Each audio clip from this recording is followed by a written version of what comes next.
Welcome to Negocios with BISILA BOKOKO, Business with BISILA BOKOKO. It doesn't matter if it's in English or in Spanish. The question here is that we have an amazing person and we're going to learn today about artificial intelligence with Archil Cheishvili. How are you today? Good, very good. I'm very glad to arrange this meeting together. Beautiful. So Archil, tell us, how did you get involved with AI?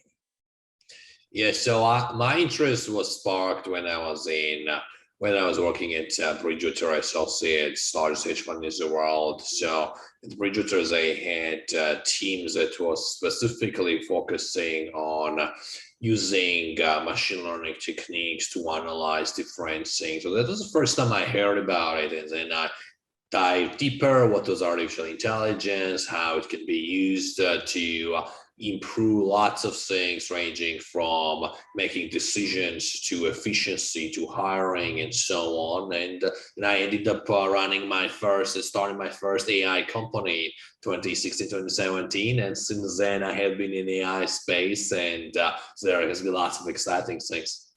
Yeah, that's so exciting. But I would like to also help us to understand what will be your definition of AI, because we want to make sure that we're all in the same page. For sure. So AI is a subset of computer science that specifically focuses on teaching a computer something that we wanted to learn based on fundamentally on data. And I guess example is usually the best way to measure it. It's the best way to explain it. So imagine we show a kid, this is apples, this is orange, this is so on. And after a kid seeing a few examples of apples and oranges, it starts to see the pattern, right? For example, oranges are usually this color and this shape. So that's exactly what AI is, but on a much larger scale, showing potentially thousands of oranges so that it can start recognizing what orange is. Beautiful. Love that. Well, there is so much discussion in the media about AI and ethics. And I would like to know why ethics is so important for the AI.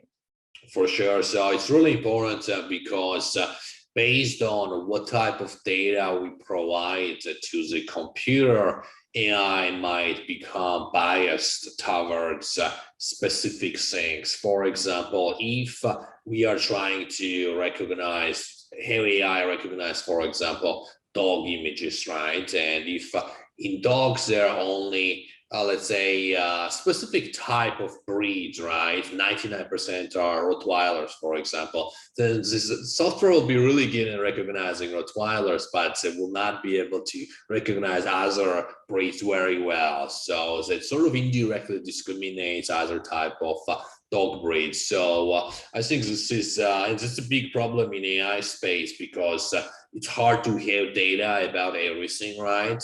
And it's usually not a computer engineer's intention for an AI model to be biased against someone, but for different XYZ reasons, it sometimes end up. So I guess it's really important for us to be very careful that we collect as much data about as many people or objects or whatever we are analyzing as possible.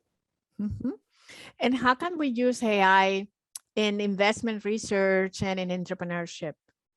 For sure. So investment research is specifically very interesting because there's so much data about markets, right? And the most interesting is an existence of unstructured data. For example, we have text data, speech data, image data, and so on. And then machine learning is especially good in analyzing this unstructured data.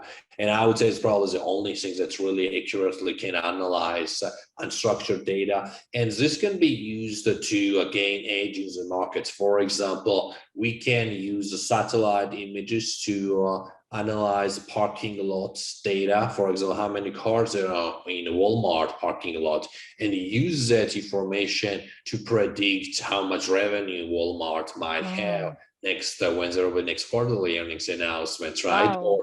Yes, or another example is you can use credit card transaction data to try to potentially predict when there will be, when economy will be so overheated, Federal Reserve might start raising interest rates, and then prices for XYZ might change. So there are lots of interesting things, but most interesting part is using type of data that other people are not able to use it efficiently. And we found that text, speech, and image data are actually ones which are not really used effectively because it's so hard to use it.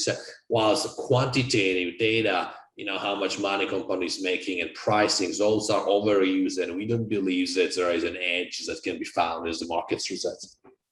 And tell us now about GenesisAI and the mission and objectives.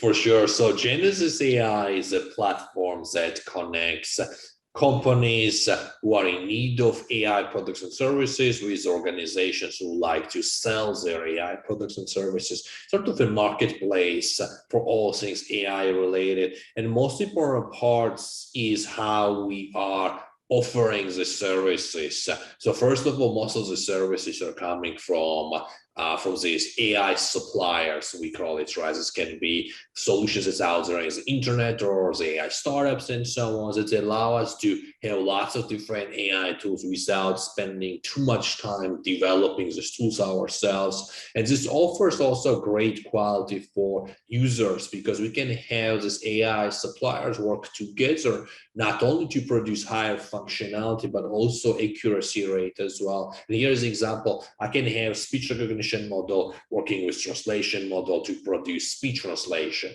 so increasing functionality. Or I can have, for example, I can average output of 5 different models to produce higher accuracy rates than if I relied on a single model. So this is, I think, one of our biggest comparative advantage when it comes to how we are having maximum quality of AI on our products. And as an entrepreneur, what you would say that was the biggest challenges that you have to face? Yeah, so biggest challenge in our company specifically is this idea of a chicken and egg problem, where in order to get lots of suppliers, you need lots of users. And in order to get lots of users, you need lots of suppliers, right? And so the breaking through this cycle is usually the biggest challenge for marketplace companies. And one way we have been dealing with this issue is for us to be ourselves who initially deployed some of these AI tools. So we sort of boosted supply side, then we got users, and now it's starting to roll by itself. And just to wrap up, can you share with us some of the trends that you see coming in artificial intelligence that we will be experiencing in the future? For sure, for sure. So I think the biggest one is trying to go from narrow AI to more of a general AI. So right now we see that AI models are able to do only very, very specific things that they are designed for. For example, AI models that was trained how to play chess usually cannot learn easily how to play poker. It should basically start from zero, right? But in case of humans, once you know how to play poker, it's relatively easy to start playing blackjack, right? For instance, or chess, right? So this is the biggest problem because we need to build AI tools for every use case. And this is taking countless amount of developer hours and engineering hours.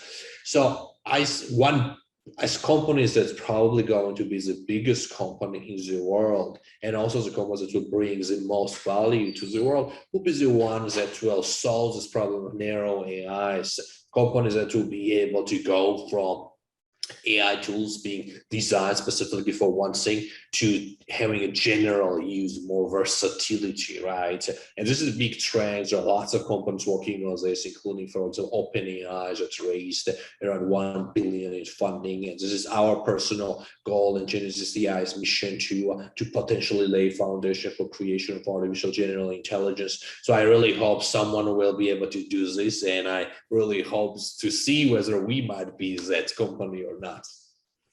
Thank you so much, Archie. I think this was amazing. You give us great insights, and now we know where we're going into the future, which is, I think, an exciting future. absolutely exciting for all of us. Thank you. This was absolutely great. I appreciate it. And we wish you the best with GenesisAI, and I think that you will do great. So Thank you. Thank you. Keep you updated. thank you so much for the interview. Bye-bye. Thank you, BISILA. Have a good day. Bye.